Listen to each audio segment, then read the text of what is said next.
After I became a widow, I moved the savings into another account. My son still thinks he's in charge.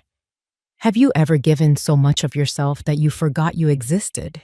You cook their meals, fold their laundry, pick up their messes, and one day they call you too forgetful to handle your own life. I used to run this household. Every bill, every detail, every holiday. Now they hand me instructions like I'm a child. They say it's for my safety. But I wasn't unsafe. I was just unseen. Until the day I walked into the bank, alone. Until the day I stopped asking and started deciding. This is the story of how I took back the keys to my life. Not with a fight, but with something sharper, clarity. If you've ever felt invisible inside your own family, stay with me. You're not alone, and you're not done yet. My name is Eunice. I'm 73 years old, and I've lived in the same small town in northern Michigan since 1974. Most people around here know me from church or the farmer's market. Some just know me as Craig's mom. And for a long time, that was fine. But something happens when your world starts shrinking, when your decisions get double-checked, your money gets reviewed, and your name starts fading behind your son's email signature. This story isn't dramatic. No one screamed. No one slammed doors. But something did break. And I think it was the illusion that love and control are the same thing. So if you're someone who's ever sat quietly while someone else explained what's best for you, I invite you to listen. Not just to what happened, but to how I came back to myself. Subscribe if this speaks to you, because no one should grow old feeling erased. That morning, the silence in the kitchen was louder than ever. For the first time in 50 years, I brewed coffee for one. I didn't realize how mechanical marriage had made my mornings. I knew which burner to click first, how many scoops of coffee grounds he liked, which cupboard he always left cracked open because he insisted the hinges were off. Every little habit was still there, lingering in the house like the scent of wood polish and winter air. I moved through the routine slowly, careful not to bump the same corner he always did when coming in with the mail. The air outside was still, no birdsong, just that kind of cold that makes every sound feel muted. I sat at the kitchen table in my robe, hands wrapped around the chipped mug he gave me on our 25th anniversary. It had a cartoon dog on it. He thought it was hilarious. I hated it for about a week, then never drank from anything else again. I didn't cry that morning. The tears had come and gone in waves after the funeral. I think I've reached the stillness that comes after a long storm. Not peace, just quiet. Loretta knocked on the back door like she always did. 2 short taps, 1 long. She never used the front. Said it felt too formal, like she was visiting a stranger. I opened the door before she could finish the pattern. "Morning," she said, her breath visible in the cold. She held 2 paper cups from Edna's. "Got yours with just a splash of cream." I remembered. I nodded and stepped aside. Loretta had a way of entering quietly, like she was stepping into a memory instead of a house. We sat in silence for a bit, the kind of silence that doesn't demand anything. She set the cups on the table and folded her gloves into her coat pocket. "Do you sleep at all?" she asked eventually. "Enough," I lied. She didn't press. Just took a sip of coffee and stared out the window like she was expecting the snow to tell her something. "The place looks the same," she said. "You haven't moved anything." I didn't see the point. She glanced at the envelope of sympathy cards on the counter. "You gonna open those?" I shook my head. A long pause. "Not today," I added. She reached for her cup again, tapped the rim lightly. "Have you thought about the accounts yet? You know, now that it's just you?" I looked down at my coffee. The swirl of cream had settled into a pale cloud. haven't touched any of that, I said, still in both our names. Loretta leaned back in her chair, arms crossed. Honey, I don't mean to sound harsh, but if you don't hold the keys, someone else will lock the door on you. That was Loretta's way. She never dressed her advice in soft fabric. She delivered it like a quilt with no batting, rough but warm. I don't know where to start, I admitted. I never handled the banking, never had to. You're not helpless, Eunice. You've just never been invited to the table. The house creaked as the heat kicked in. I hadn't realized how cold I was until that moment. Loretta finished her coffee and stood. Well, I'm headed to the market. I need eggs. Do you want anything? No, I'm good. Call me if you change your mind. About the eggs or the accounts. I walked her to the door, watched her steps fade into the white sidewalk, coat flapping gently in the wind. The moment she turned the corner, I closed the door and stood still in the foyer. Something inside me moved. Something I hadn't felt in years. Not anger, not grief, just a dull flicker of self. That evening, while washing the last dish from dinner, I remembered the bottom drawer of the file cabinet, the one with the rubber band around the handle. He'd always told me, "That's just the boring stuff. No need for you to mess with it." After I dried my hands, I walked into the spare room, knelt on the old carpet, and pulled open the drawer. It creaked like it hadn't been opened in a decade. Inside, old checkbooks, insurance policies, joint accounts, mortgage papers, folders labeled with dates and clipped receipts, every bit of our life together, alphabetized and forgotten. I sat on the floor for a long time, the cold seeping through my slippers. I wasn't sure what I was looking for. Maybe proof that I hadn't imagined it all. The trust, the structure, the belief that someone else always knew best. I hadn't looked at those papers in years, but that night, I laid them all out on the table. I didn't know where to begin, so I started with the account statements. There were paper trails going back 25 years, each month carefully printed, each transaction noted. He always liked to keep things tidy. Not for me, not to share, just tidy for the sake of it. My name was there, printed right beside his, but I had no memory of ever signing those forms. I suppose I must have. At some point in our early days, before Craig was even born, when we still believed life would be simple and predictable, he filled out the papers, told me where to sign, and I signed. Most of the balances hadn't changed in years. Money just sat there. No withdrawals, no transfers, just quiet accumulation, as if he'd prepared for something but never told me what. Retirement, emergencies, the unknown. Maybe he thought dying first was his last act of responsibility. There was something strangely comforting in those numbers, familiar, steady, but now they felt like secrets he never meant to keep. I stacked the papers by type, checking, savings, retirement, separate piles. I made a list in my notebook, the one I used for recipes and reminders. It felt strange writing Bank of Pine River next to grocery, whole milk, and Monday, trash bins out. But I needed to see it all in one place. Something real, something mine, even if it had been his first. Halfway through sorting, I found a folder I didn't recognize. Not one of his usual ones. It was labeled Eunice Trust. I sat up straighter. I opened it slowly. Inside was a document, a trust agreement. He'd set it up 5 years ago, quietly, privately. I flipped through the pages, feeling a pulse behind my ears. It named me as the beneficiary, of course, but it also named Craig as the successor trustee. I didn't know what that meant yet, but I had a feeling I wouldn't like it. It wasn't just about money anymore. It was about control, about how much I had unknowingly surrendered over the years, about how easily someone I loved could assume I wouldn't or shouldn't be in charge of my own life.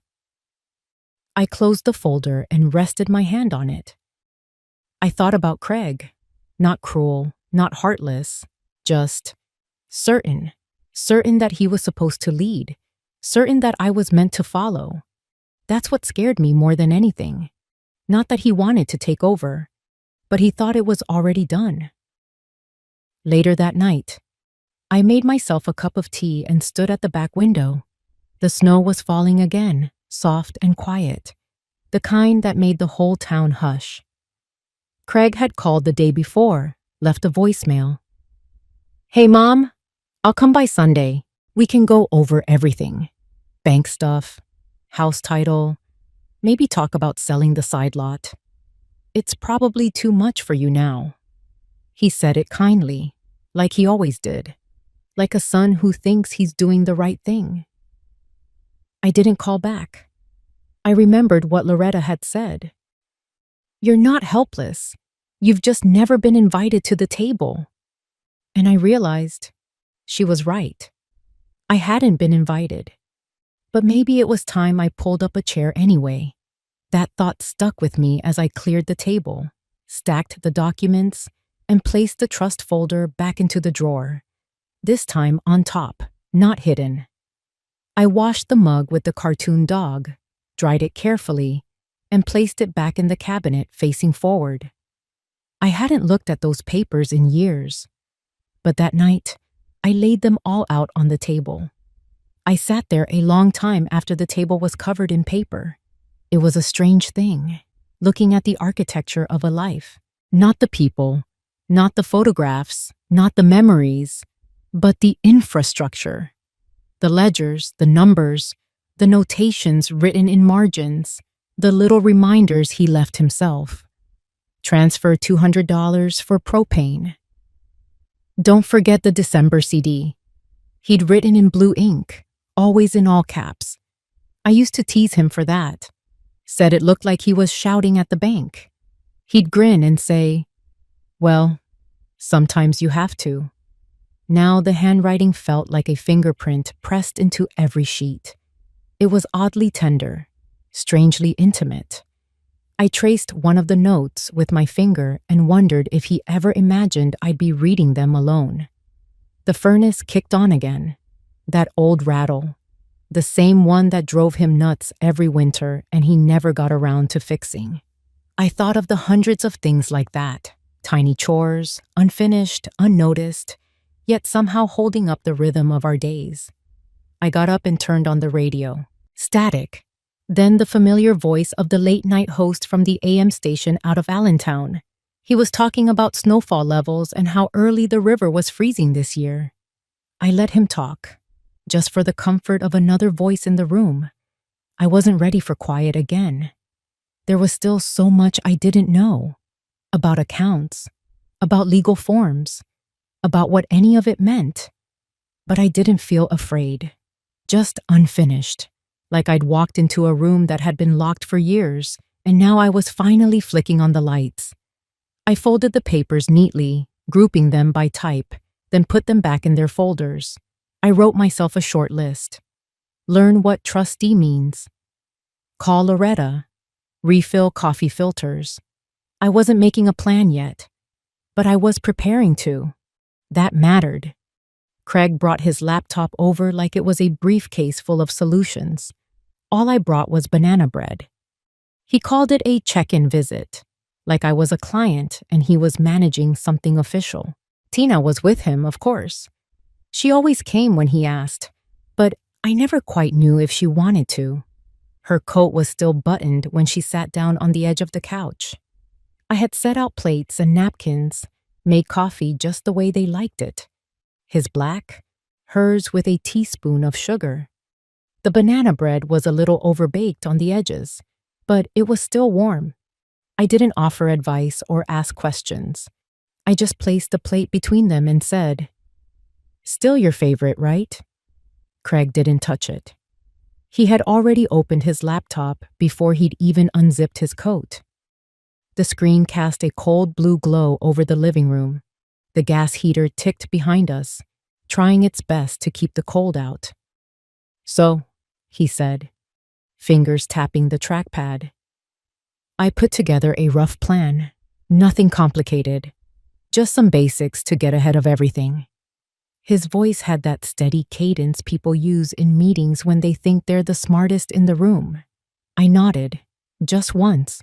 I'd learned from years of church committees and bake sale planning that sometimes the best way to manage a conversation is to say as little as possible. He clicked through colorful pie charts and tables. This is what I project for the next 12 months. Fixed costs, property taxes, utilities. We're looking at a pretty consistent expense pattern. We are? I asked gently. Well, yeah, of course. I mean, you and I. It's your budget, but I figured I'd oversee it so you don't have to stress. He meant well, or at least, he thought he did. I could hear Loretta's voice in the back of my head. If you don't hold the keys, Craig went on, talking about consolidating the two checking accounts into one, said it would make it easier for us to track things. I wasn't sure when the shift happened, from me to us, but it was there, woven into his words, soft and assuming. Tina finally took a piece of banana bread, broke off a corner, and placed it back on her napkin. Her eyes stayed on the rug. She didn't say anything, didn't meet mine. That told me more than any word could have. Craig clicked again. I've also looked into transferring some of the savings into a low-risk investment, just something to keep it growing while it sits. Right now, inflation's basically eating it alive. That sounds efficient, I said, sipping my coffee. He looked pleased. Exactly. That's the point. We just need to simplify. I think I'll have you sign a few forms. Nothing urgent, but I can bring them next week. I smiled and reached for another slice of banana bread. You've really thought it through. He leaned back like a man who'd closed a deal. It's what Dad would have done. I nodded again, this time slower. After a few more clicks, he closed the laptop with a satisfied thump. That's all for now. I'll send you a summary by email. Oh, and I created a shared folder, so we can both track changes. Tina stood before he did. She brushed crumbs off her skirt, still not looking up. Thank you for the bread, she said quietly. I walked them to the door, hugged her a second longer than usual. She let me. Craig patted my shoulder like I was a pet, like I should be grateful. We're a good team, Ma. I didn't say anything. When the door shut behind them, I stood in the foyer holding the empty coffee cup. The heater kicked on again, and the house creaked. That old wood sound that always felt like home, and suddenly didn't. I washed the mugs and set them back in the cabinet. Everything went where it always had. The left side for coffee, the right side for tea. It's funny what habits stay even when the people don't. I stood at the kitchen sink a while longer than I needed to. The water had gone lukewarm, but I didn't mind. The weight of Craig's words lingered, not because they were cruel, but because they were so confidently delivered, like the way a man might speak to someone standing in a hole, offering a ladder he built without asking if she wanted to climb out in the first place. It wasn't new. Not really. That tone, that certainty, it had just never bothered me before. Maybe it was Loretta's voice in my head again. Maybe it was the drawer full of papers I had finally dared to touch. Or maybe it was the way Tina's eyes stayed fixed on the floor, as if she too recognized the pattern but didn't know how, or didn't dare, to break it. I dried my hands and walked back to the living room. The couch cushions still held their weight. His laptop had left a faint imprint on the coffee table, a smudge I wiped away without thinking. Then I sat down with my notebook. It was just a lined spiral, half full of recipes, birthdays I hadn't updated in years, and grocery lists I never remembered to bring. But that night, it became something else. I started writing. Not thoughts, not feelings, just facts. What I remembered. Which banks? what we used them for. The mortgage lender we'd used back in '89. The certificate of deposit he'd mentioned one winter when propane prices had gone up. The numbers were fuzzy, but the names weren't. I remembered them because I'd heard them in passing, sitting at the table while he did the taxes, or reading a notice he'd tossed in the recycling without opening. I flipped back a few pages and wrote, in capital letters, what I actually know. And then underneath, enough to begin. The pen felt good in my hand, steady. I wrote slowly, not to be careful, but to be deliberate. A call came just after 9. Loretta. I recognized the ringtone she'd made me assign to her, some jazzy ringtone that annoyed me, which of course made her love it more. I answered and sat on the edge of the bed, curling the notebook into my lap. How'd it go? She asked. Just like you'd expect, I said. Craig showed up with charts, didn't he? He had categories. Loretta laughed the way only someone who had raised 2 sons could. You okay? I am. Actually, I think I'm ready. For what? For a change. There was a pause. Then her voice softened. Listen, there's a local bank, Pine River. I worked there part-time after retirement. They've got a service for widows. Helps them manage accounts privately. Doesn't go through family. I can connect you if you want. I looked down at my notebook. At the list. In the words I had just written. Enough to begin. I think I'd like that, I said. Loretta didn't respond right away. Then, you don't have to do it all at once. Just do the first part. Call them. We talked for a few minutes more, mostly about nothing. Then she said goodnight and hung up. I stayed sitting on the bed for a while. The heater had clicked off, and the silence returned. But it didn't feel as heavy as before. I picked up my phone and opened the web browser, found the bank's website, looked for a contact form, then I closed it. I didn't want to write. I wanted to speak. I dialed the number and waited. A woman answered, bright, cheerful. Her name was Carly. I told her I was recently widowed and needed to understand what options were available for someone like me. She said she was happy to help and that Thursdays were quiet if I wanted to come in. I scheduled an appointment. Thursday, just me and the papers. After they left, I noticed the way the cushions had sunk under their weight. The room felt smaller somehow, even though it was finally quiet again. I stood there holding 2 empty mugs and watched the front door long after it had closed. Not because I was hoping they'd turn back, but because I wasn't ready to return to stillness. There was something unnerving about being spoken to so confidently about your own life, like watching someone rearrange furniture in a house they don't live in. Craig never once asked how I felt about anything he laid out on that spreadsheet. He didn't ask what I wanted. He assumed ease was my goal. That simple meant surrender. Maybe that was the part that stung. Not the numbers, not the planning, but the assumption that I had nothing left to say about it. I walked back into the living room and picked up one of the paper napkins Craig had used. A faint ring of coffee stained the edge. I threw it out. Slowly. Then I sat down, not because I was tired, but because I needed to take up space again, in my own home. The banana bread sat untouched on the plate.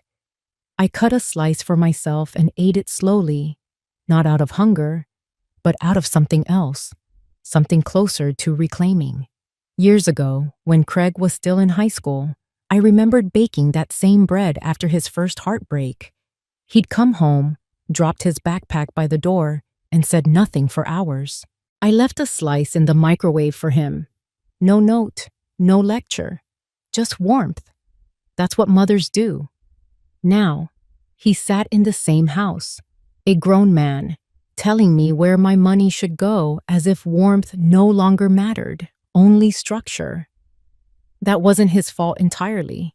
I had handed over so much for so long, not just money, responsibility, decisions, space. I let him believe he needed to steer, even when the road was mine to walk. I looked at the clock. It wasn't even noon, but the sun had already shifted. That long, slanted light you only get in cold months. It stretched across the rug and landed on the armchair where he'd sat, explaining my finances to me like I was a client. Or worse, like I was a child. I wasn't angry. I was aware. Fully, finally aware. I stood and folded the blanket on the couch, straightened the pillows, picked up his empty coffee cup and washed it again, even though it was already clean. Then I opened the window a crack, just enough to let the cold air in, just enough to clear the room. I wore my tan coat and my old boots. The more invisible I looked, the better. They were scuffed at the toe and stiff from last winter's salt, but they felt solid. I liked that. The coat still smelled faintly like the attic where I kept it. That mixture of cedar, old paper, and a little dust. I'd hung it out on the back porch for an hour the night before, just to let it breathe. It didn't matter. I wasn't trying to impress anyone. The parking lot was nearly empty when we pulled in. Loretta stayed in the car, engine humming low. She didn't say much on the drive, just let the radio play softly. Old country songs about trains and time gone by. Her hands rested on the wheel like she wasn't really holding it, more like she was giving it permission to guide itself. I sat there for a moment before going in. Checked the appointment time again on the card Carly had given me. 10 until a.m., Thursday, my name in tidy print. I folded the card back into my coat pocket. Inside, the bank smelled like pine air freshener, the kind that tried a little too hard. There was a basket of red and white mints on the counter, and a pen chained to one of those little stands, clicking faintly when touched. The chairs were vinyl, the color of weak coffee. Carly came out right on time. Mid-30s, hair pulled back, blouse tucked into slacks. She smiled like someone used to offering comfort, but not sure whether it would be received. I liked her instantly. "Mrs. Winslow?" she said. "Eunice," I replied. "Just Eunice, please." She led me to a small office with a low window. There were 2 chairs, a desk, and a printer humming somewhere nearby. She asked it to act if I wanted coffee or tea. I said no. I just wanted to begin. She opened a file on her computer, clicked through a few screens, then looked at me. "I understand you're interested in opening a private account?" she asked. "I am," I said, "separate from any family involvement, just me." She blinked, then smiled politely. "Of course, that's common these days. Do you have your statements with you?"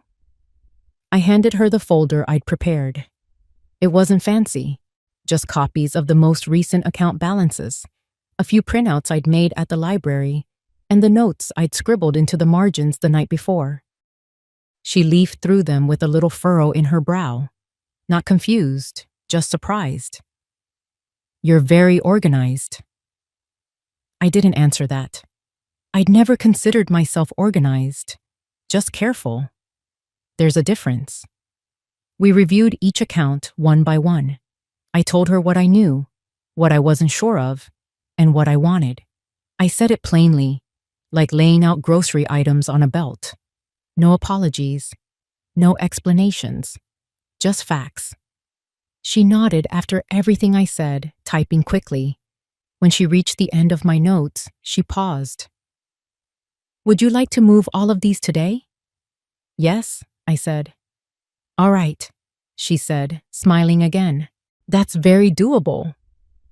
The transfer process took longer than I expected, but not because it was difficult. Carly was thorough. She double-checked routing numbers, verified balances, and made polite small talk while the computer loaded page after page. I nodded along, mostly watching her hands move with practiced confidence. At one point, she looked up. "Just to confirm, you're the sole authorized user on all these accounts going forward." Yes, I said. Just me. She paused again, as if that deserved more conversation. But when I didn't offer any, she didn't push. You know, she said after a moment, most folks your age who come in for this kind of thing usually bring a son or daughter, or at least ask them to review the paperwork. I didn't forget, I said. She smiled. Right, just checking. She printed a few documents for signature. The pages were warm from the machine, and the pen clicked faintly as I wrote my name in the assigned boxes. Carly turned each page with care, placing them in a neat stack when I finished.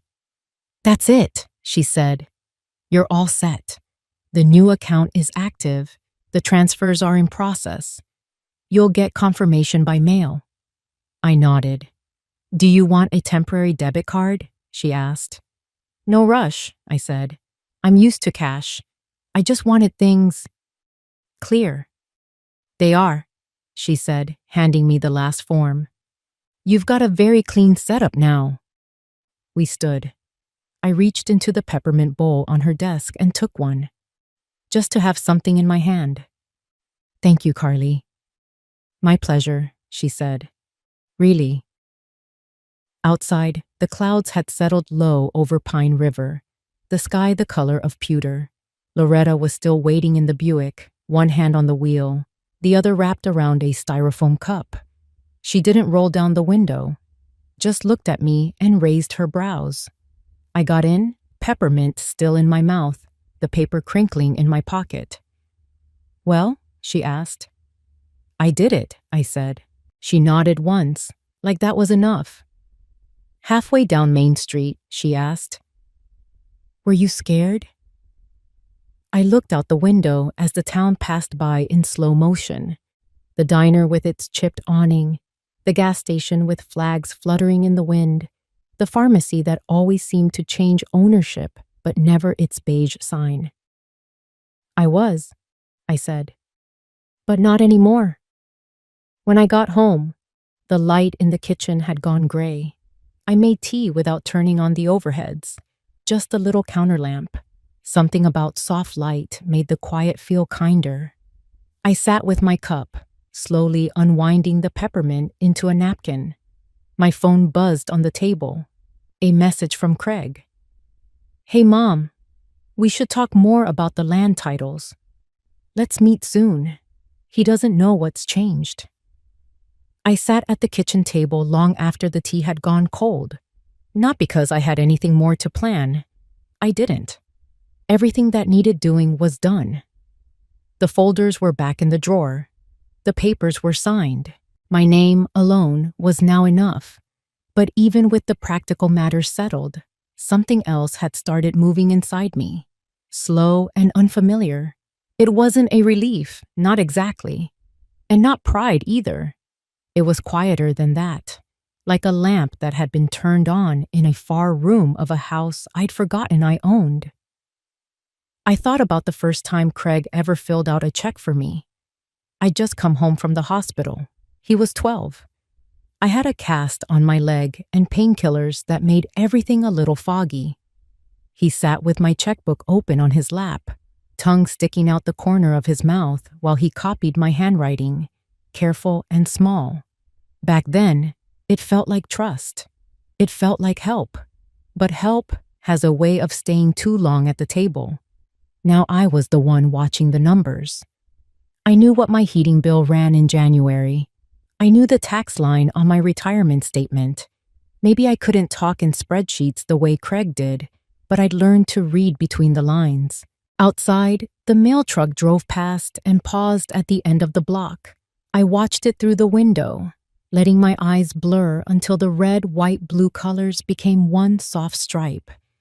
When I went to the cupboard for a new tea bag, I found myself clearing a spot. Moving tins I hadn't opened in months, rearranging shelves, throwing out the old dusty cinnamon sticks I kept for show. It wasn't about tea anymore. It was about space, about what stayed and what no longer had to. On a whim, I pulled open the bottom drawer where Craig had shoved an old accordion folder years ago, the one labeled Mom Stuff.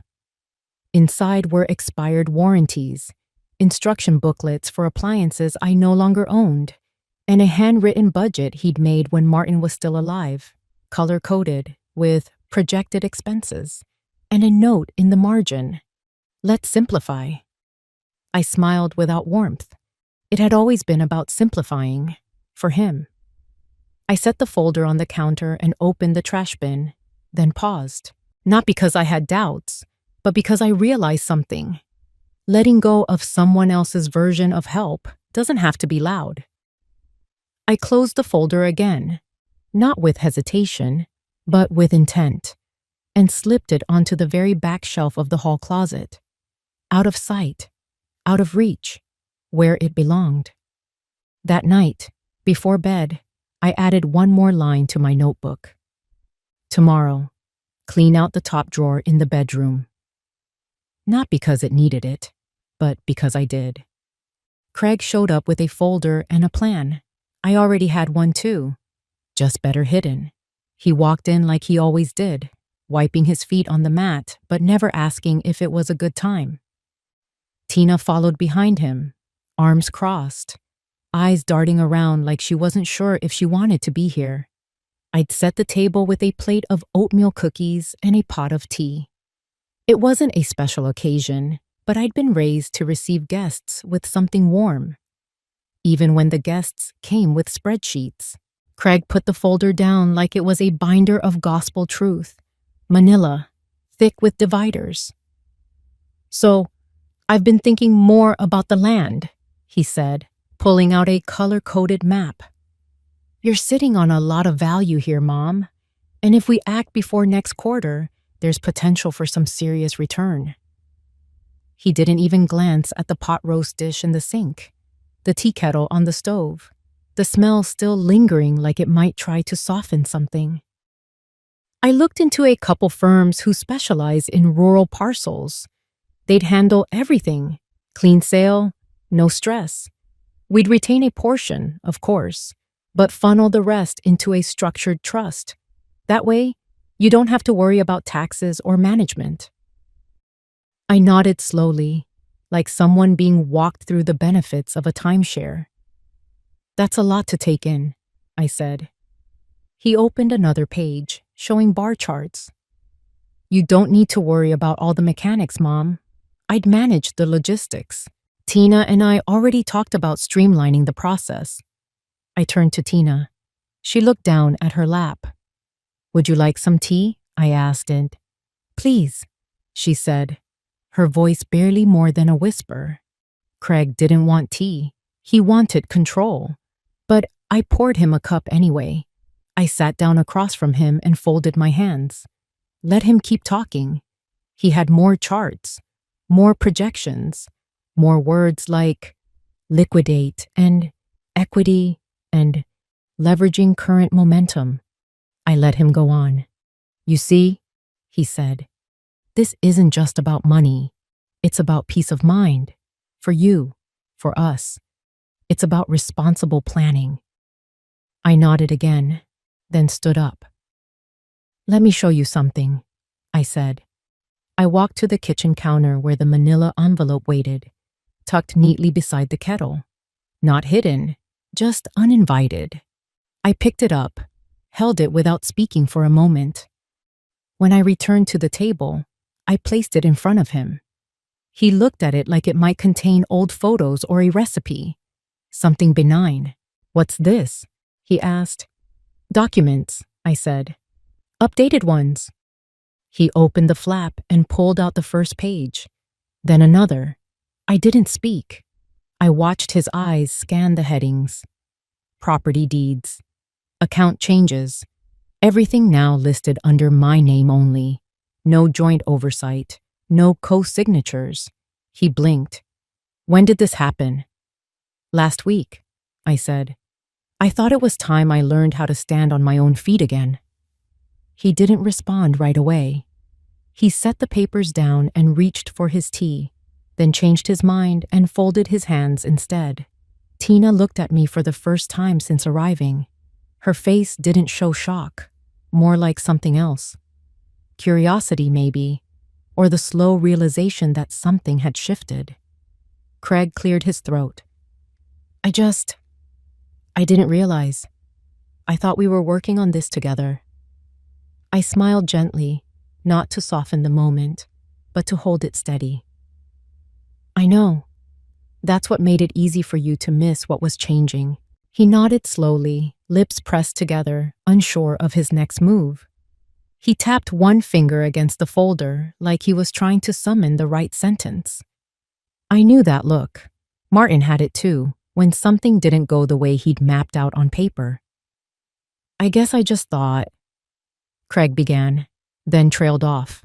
He glanced at Tina, as if she might offer him a lifeline, but she didn't. Instead, she picked up her teacup, held it close to her chest, and studied me. Are you mad? Craig finally asked. No, I said, with a calmness that even surprised me. Not mad, just done waiting. For what? To be asked. That landed harder than I expected. He blinked a few times, like something stung behind his eyes. But I didn't press. I didn't need to. Silence settled around us like fog. The gas heater clicked in the background. Outside, the trees swayed against a pale winter sky, brittle branches tapping the glass with small reminders that the world went on, regardless of anyone's plans. I stood up, walked to the sink, and started rinsing out the teacups. Not in a rush, not as a dismissal. Just to keep my hands moving. Behind me, Craig exhaled. So this is... What, Mom? Are you taking over everything now? No, I said, still facing the sink. Just taking back what I gave away too easily. I turned to face him again. You meant well. I know that. But I gave up too quietly. That's on me. He opened his mouth like he might respond, but Tina spoke instead.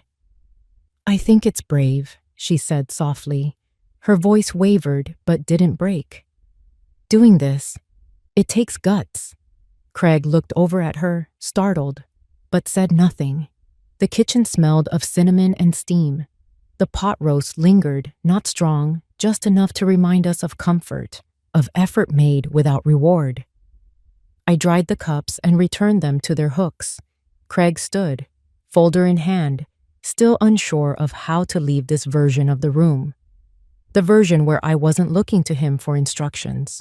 I thought I was helping, he said finally, quieter this time. Maybe you were, I replied, meeting his eyes. But now, so am I. After Craig and Tina left, the house went quiet in that strange way it does after a conversation leaves the air heavy. The heater kept ticking, steady as breath, and the tea had gone cold on the table. I didn't clean up right away. I stood by the counter for a while, tracing the edge of the envelope he'd left behind. Not the manila one. Mine. The one I'd handed him that told a truth he hadn't expected. There was a version of me that once would have felt guilty for doing it without telling him. That part of me still lived somewhere inside, in the folds of habits and years and maternal instinct, but it didn't run the show anymore. I sat back down and opened my small notebook. The same one I used for grocery lists, church events, notes from phone calls. On the last few pages, I'd begun writing things that mattered only to me. Not lists of chores, but choices. Reasons.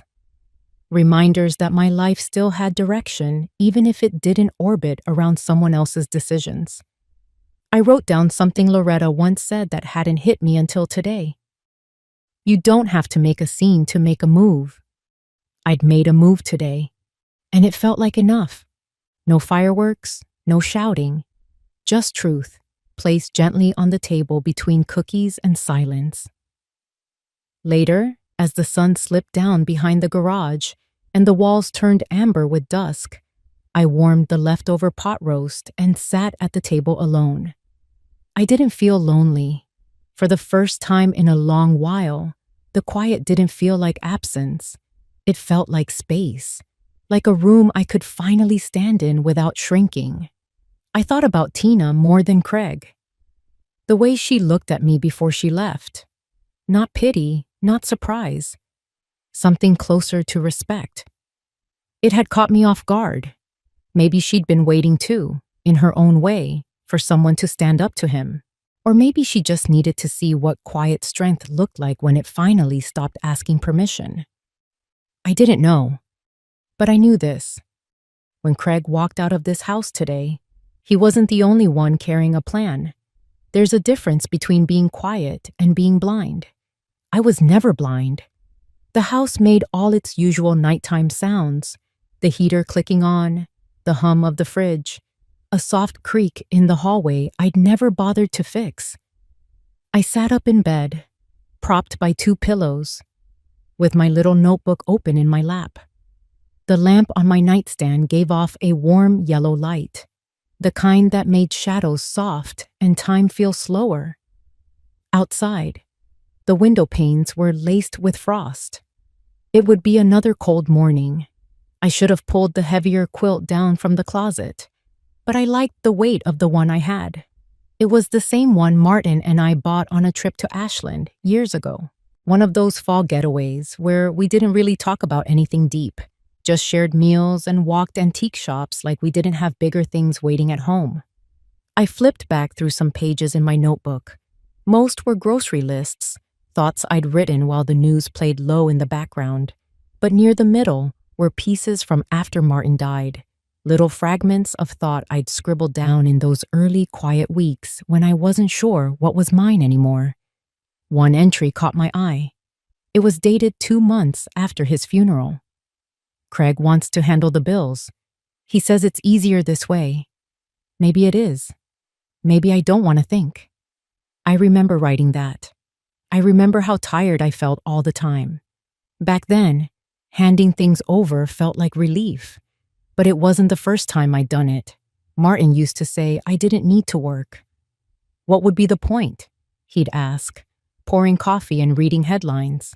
You'd make a couple $100 a month and miss every church event. At the time, it sounded like concern. Maybe it was. But it also closed a door I'd quietly hoped might open.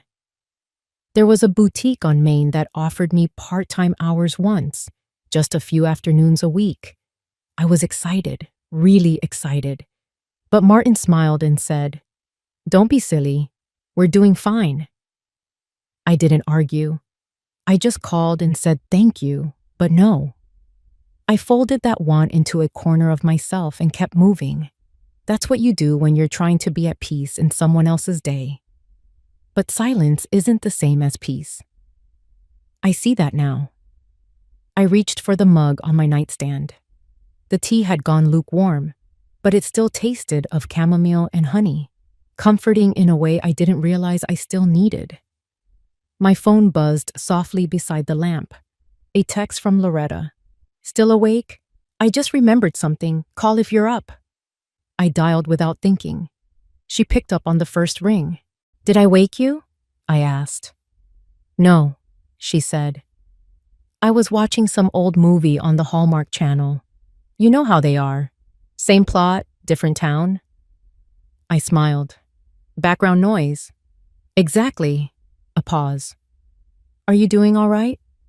"I'm writing," I said. "About before.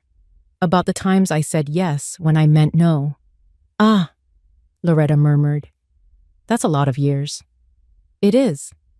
There was a kind of hush between us, the gentle kind that doesn't need filling. Then she said, "The neighborhood council has a seat open. Not sure if you'd care, but they need someone who actually listens. Someone who doesn't think the world ends at the edge of their driveway." I blinked. "Why are you telling me?" "Because you've listened to everyone else for 50 years. Maybe it's time someone listened to you." I didn't answer right away.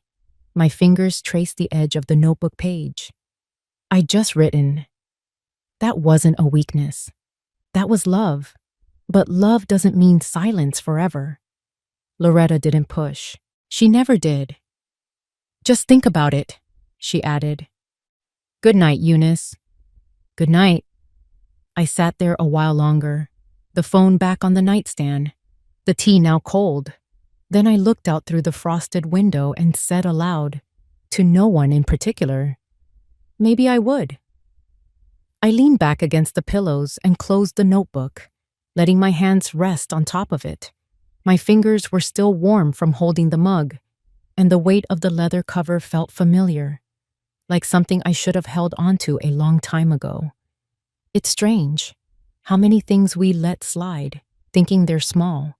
One conversation here, one missed chance there, but they add up. They shape the corners of your life until you look around and realize the walls were never built for you. You just decorated them anyway. Martin wasn't a cruel man. He was just certain about everything. That certainty was comforting when I was young and unsure. It made life feel ordered, predictable, but it also left no room for my own doubt, or curiosity, or questions. I don't think he ever meant to shrink me. But that's the thing about strong personalities. They don't always realize who they're standing in front of. I remember once, early in our marriage, we went to a church potluck. I'd brought a rhubarb crumble, and everyone seemed to love it. One of the ladies from the women's circle asked me if I'd thought about doing a recipe column for the bulletin. I was flattered, giddy even. I told Martin in the car. He chuckled, said, "A recipe column? You'll have more time once the kids are grown. Let's not pile on now." Just like that, the idea was gone, and I let it go. Not because I didn't want it, but because I'd already learned what kinds of ideas got the green light. But I wasn't blind. I knew exactly what was happening, even if I didn't have the words for it then. Back then, I called it harmony. Later, I called it survival. Now, I just call it what it was. Putting myself second for so long, I forgot what first even looked like.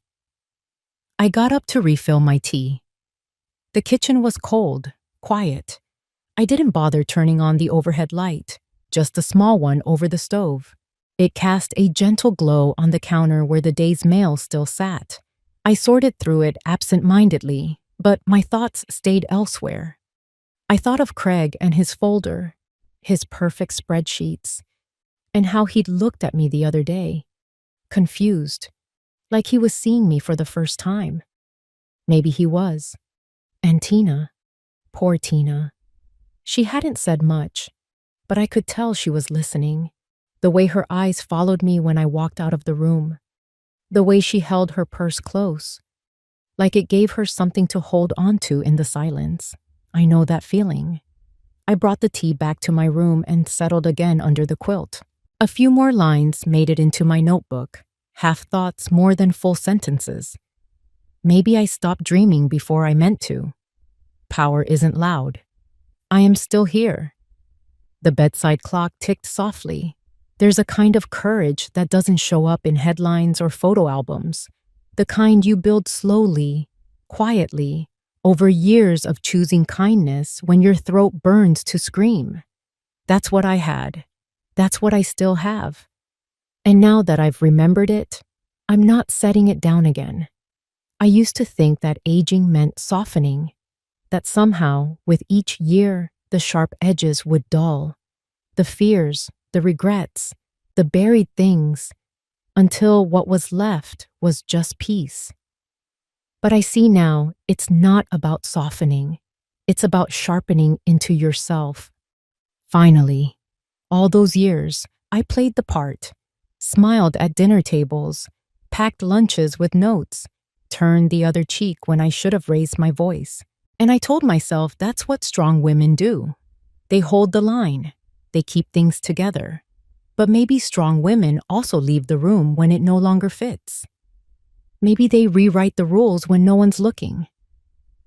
I reached down and pulled an old photo from the drawer. It was me at 23, standing next to Martin outside a gas station on the way to the lake.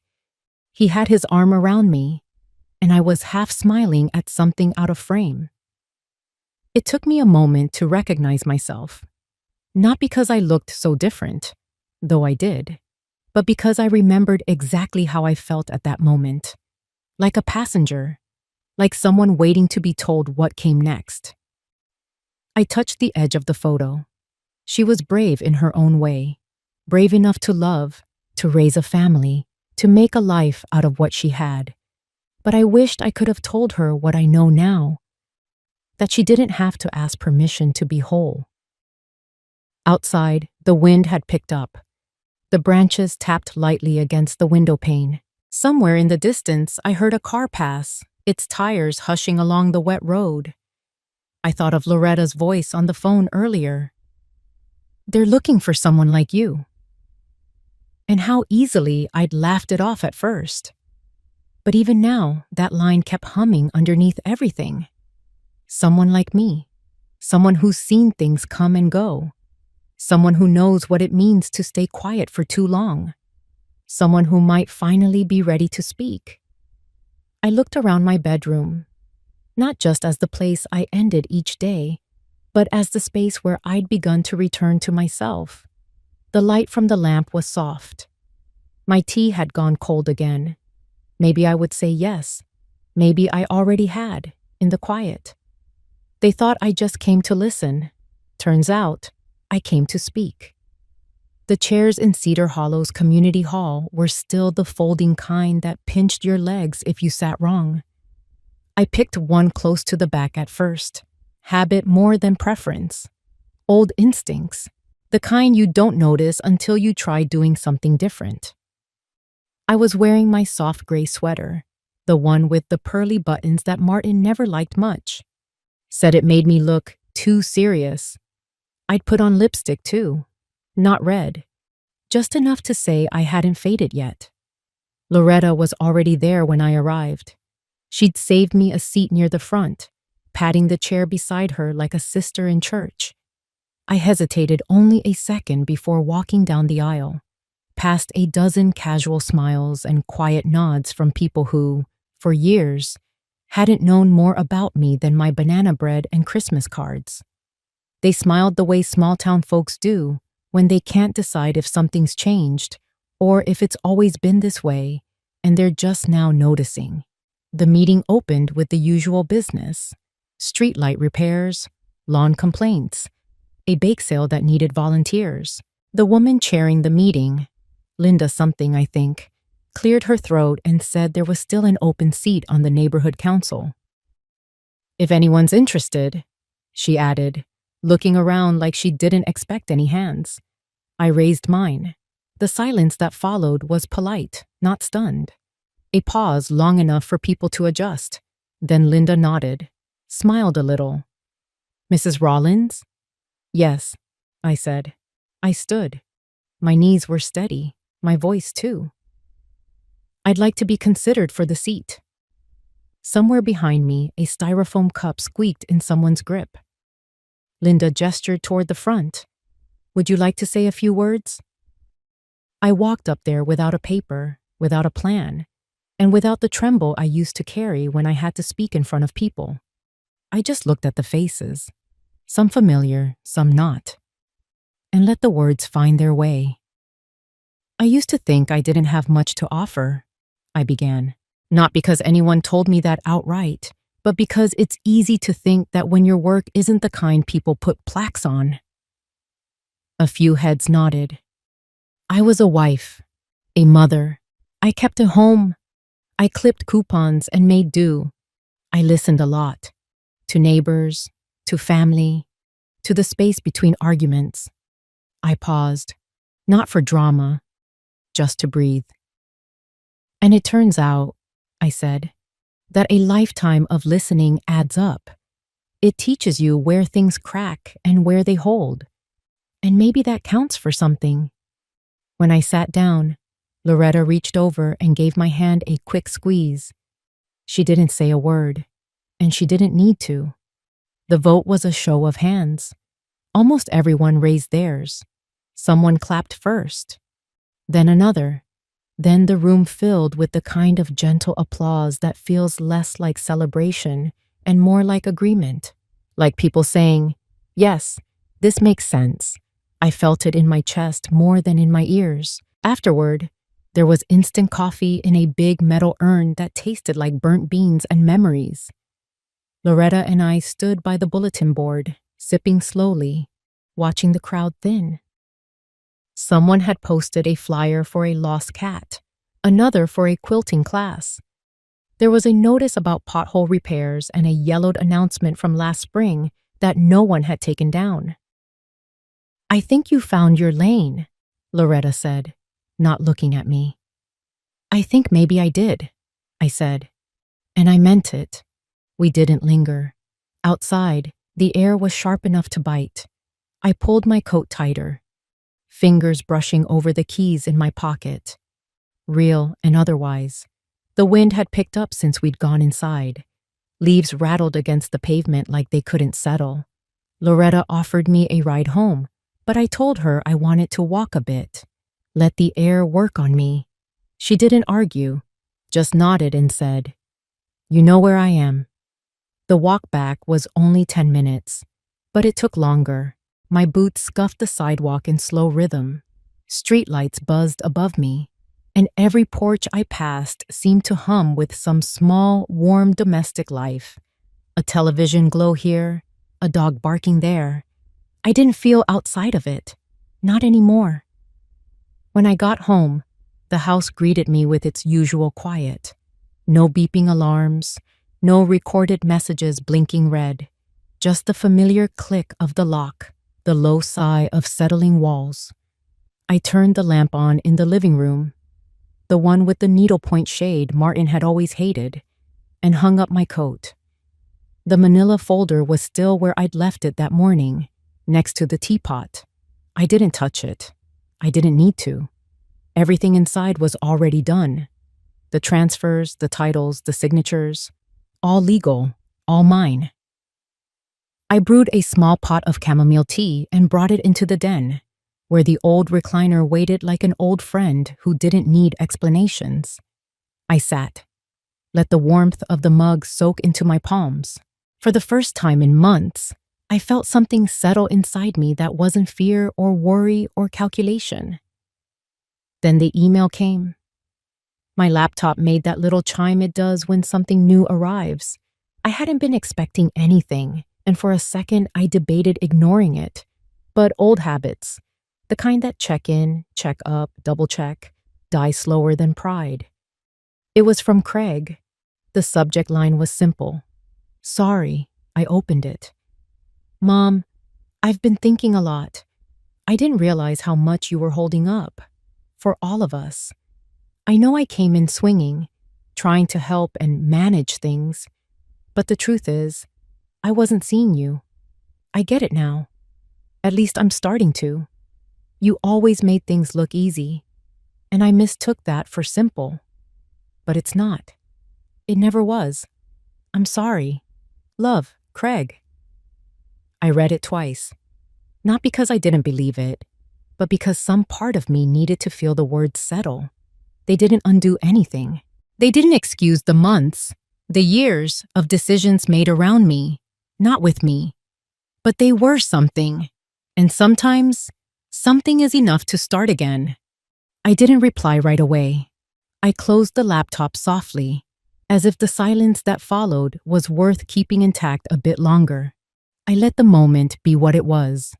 Unfinished, but real. I got up and went to the closet, pulled my coat on again. The keys were still in the pocket. I didn't jingle them. I didn't raise them like a trophy. I just walked to the door, hand wrapped around the cold metal of the knob. "He'll figure it out," I whispered into the hallway, just like I did. Then I stepped outside, into the kind of night that feels like a clean page. They say life settles down when you're older, but I've learned it doesn't settle. It shifts, quietly, sometimes painfully, but always toward truth. After all that's happened, I don't feel bitter, just clearer.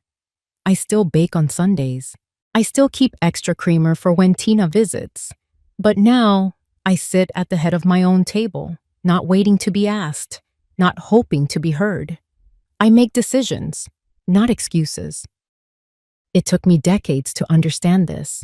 Sacrifice, when constant and silent, can make people forget you have a voice, even the ones you love, especially them. If any of this feels familiar, if you've spent years putting everyone else first, just remember, you're still here. You still matter. And it's not too late to hold your own keys. Hello everyone, and welcome to the channel, Sola Stories. My son needed a new house, and I offered to pitch in $100,000. But after I asked just one simple question and saw my daughter-in-law's reaction, I decided not to give them a single cent. My name is Eleanor, I'm 65, and I've just retired from my teaching position. My husband passed away many years ago, so I raised our son, Ethan, all on my own. It was tough, but I did it. I've always been a traditional person at heart, believing that my son was my entire world. But after you've seen enough of life, you start to see things more clearly, and you realize that even love has to have its limits. My son, Ethan, is 30 now. He's just a regular guy with an office job, a bit of a soft personality, like a kid who never quite grew up.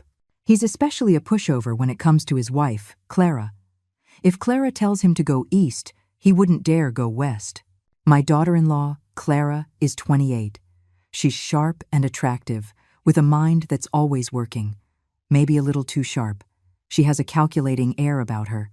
With me, she always puts on a good show, calling me Mom in that sweet voice of hers, but I could always see something hidden deep in her eyes. I wasn't blind to it. I offered them $100,000. That was nearly half a lifetime of my savings, the money I had carefully put away for my own retirement. But when Ethan said they wanted to move to a house in a better school district, for the sake of a grandchild I didn't even have yet, my heart softened. As a mother, you just want to give them the world. So, I thought, why not? It was just a casual question that came up in conversation. I said, "That's wonderful. So when you two move into your big new house, where will I live?" That one sentence was like a stone tossed into a calm lake. My daughter-in-law, Clara, who had been staring intently at her phone as if nothing else in the world mattered, suddenly froze. Her fingers stopped moving. She flicked her eyes up at me in a flash. It was a look as quick as a shooting star, but it carried a raw contempt and a trace of annoyance I had never seen on her face before. The corner of her mouth pulled down in the slightest sneer, and though she immediately masked it with a forced smile, it felt like a cold needle jabbing straight into my heart. And my son, Ethan?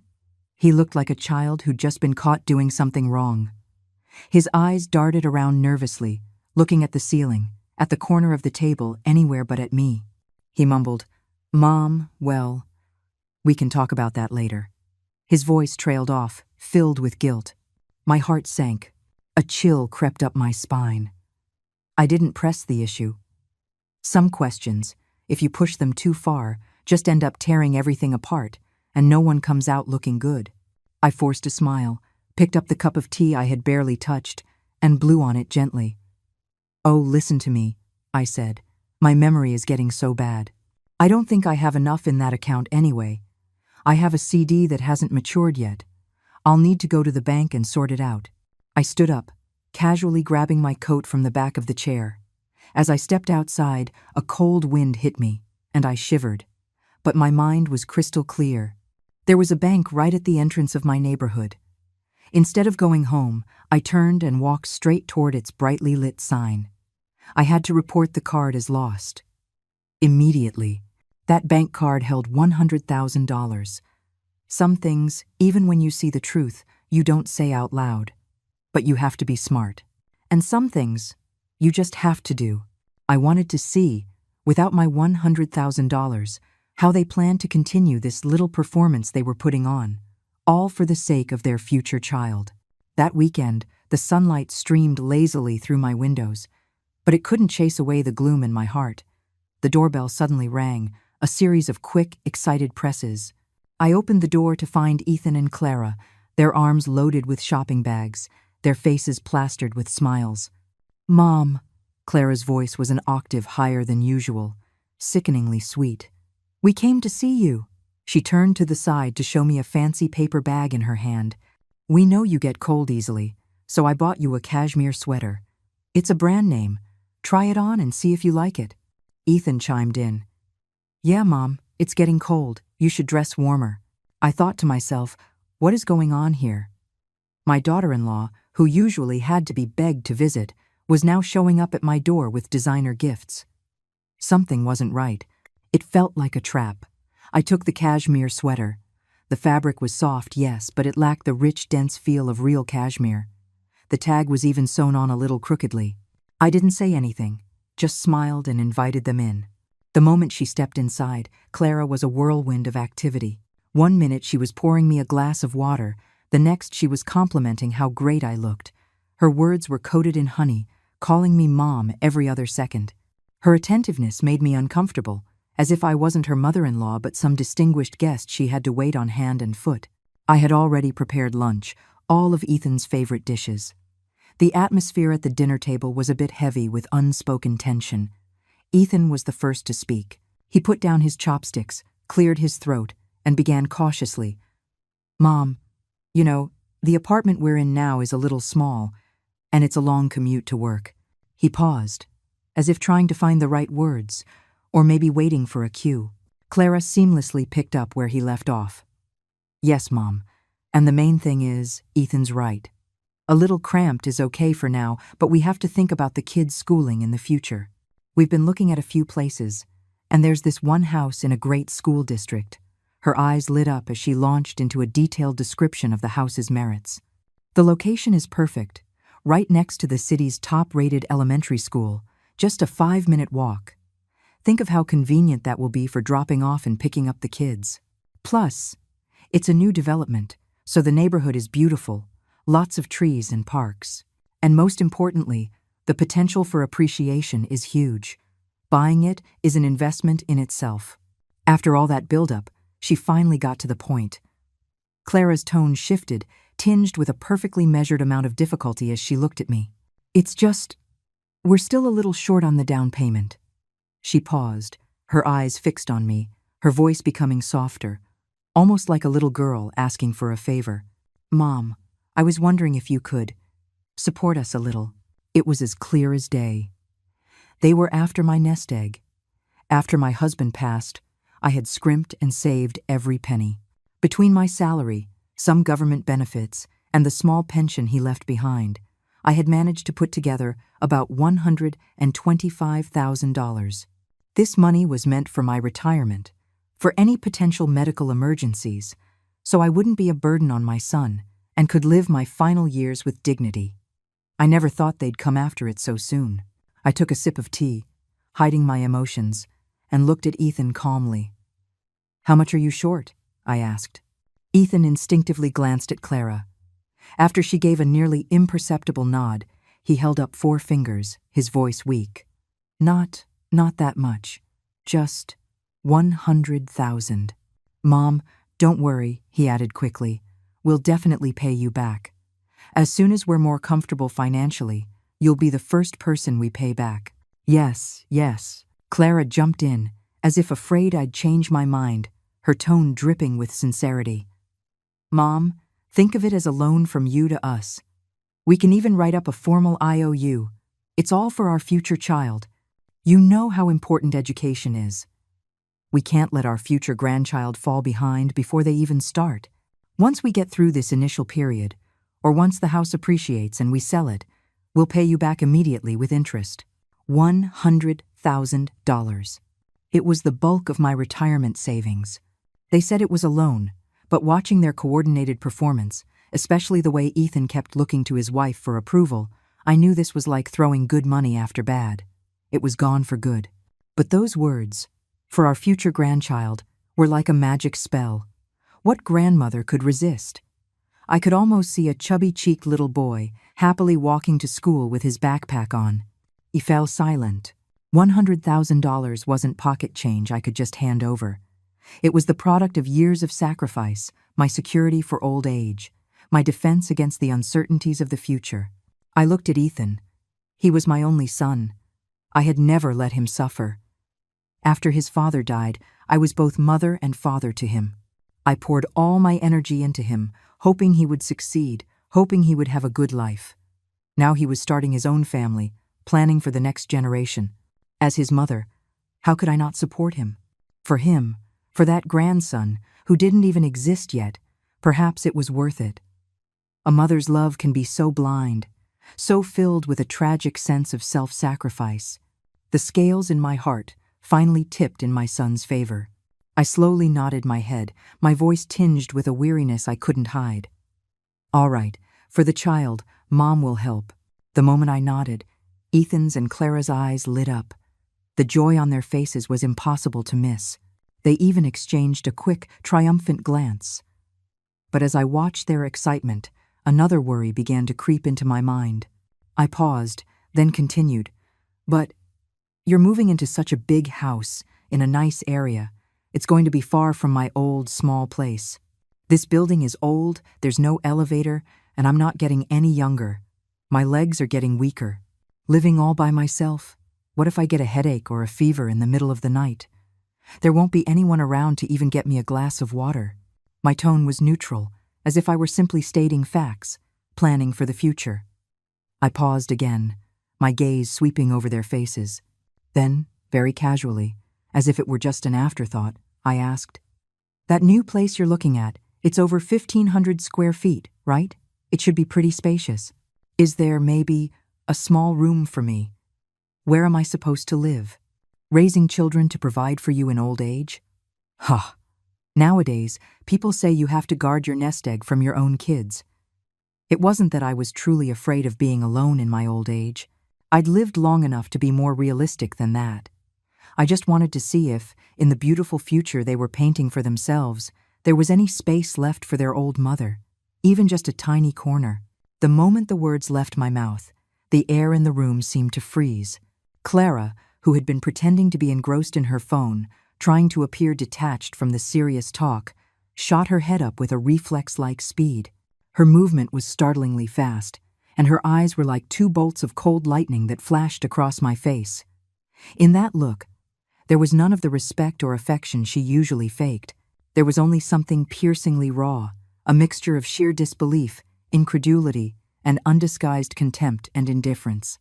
Although the look lasted less than a second before she quickly looked down again, trying to force a stiff smile to cover her tracks, I saw it all. I saw it clearly and truly.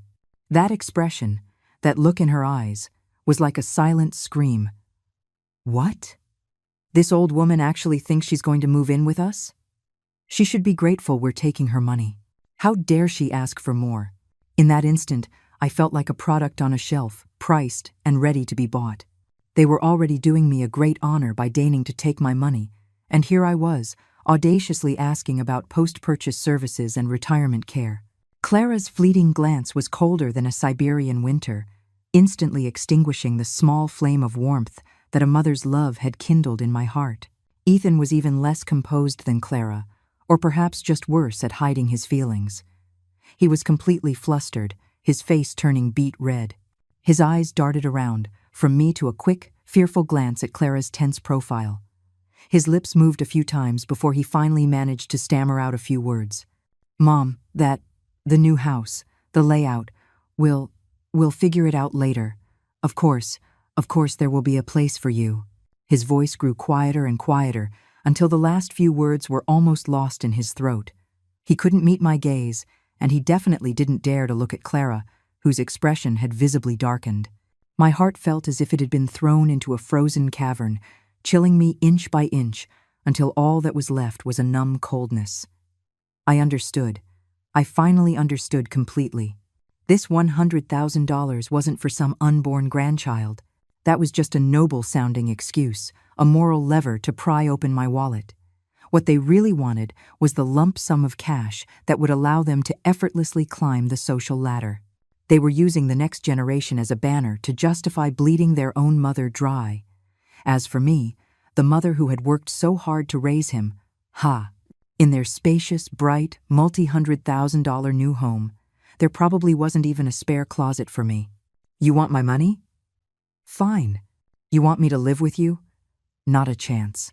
Once I understood that, all my previous hesitation, my softness, my worries, they all vanished. I didn't say another word. I even managed a smile that was uglier than tears. "Oh, I see. You're right. We'll talk about it later." I picked up my teacup, pretending to drink, to hide the disappointment and chill swirling in my eyes. Well, there might really be an issue with the money in that card. I'll have to go to the bank tomorrow to check on it properly. I think I have a CD that's about to mature, too. I need to get the details. I stood up and started to show them out, my voice carrying a hint of distance they couldn't miss. "All right, you two are busy. You should head home. I'm a little tired and want to rest early." I didn't let them stay any longer, practically pushing them out the door. The door clicked shut with a thud, sealing off the fake smiles and polite goodbyes. I leaned against the cold wood, feeling as if all my strength had been drained away. I slowly slid down to the floor. The house was silent, so quiet I could hear my own heartbeat, slow and heavy. I took a deep breath, my chest tight and aching. I pulled out my phone, my fingertips white from gripping it so tightly, found the bank's customer service number, and dialed without a moment's hesitation. "Hello, yes, I need to report a bank card as lost." My voice was so calm it surprised even me.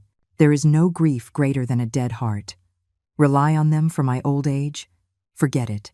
I'd be better off relying on the balance in my bank account. Lock your doors against fire, thieves, and your own children. I finally understood what that meant. The next day, just as the sky was beginning to lighten, I got out of bed.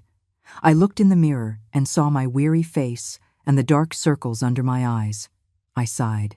"Eleanor, Eleanor, it's time to wake up." I washed up carefully, changed into a sharp outfit, grabbed my purse, and went straight to the bank. The young teller recognized me and greeted me with a smile. "Mrs. Johnson, what can we do for you today?" "Report a card lost and get a replacement," I said, keeping it short. At the counter, I completed the official paperwork to report the card as lost. Then, I had the majority of my savings, well over the $100,000, transferred to a different, older card that I kept hidden at the bottom of a dresser drawer. I set a new, long, and complicated password for this old card, a combination of numbers and letters that only I knew. On the original card, I left just a few $1,000s for emergencies. After doing all this, a wave of relief washed over me, as if a heavy weight had been lifted from my shoulders. Just as I stepped out of the bank, my phone rang. The name Ethan flashed on the screen. I took a deep breath and answered. "Hello? Mom?" Ethan's voice sounded calm, but underneath, I could hear a simmering impatience. Did you go to the bank? Is the money sorted out? The real estate agent is getting anxious.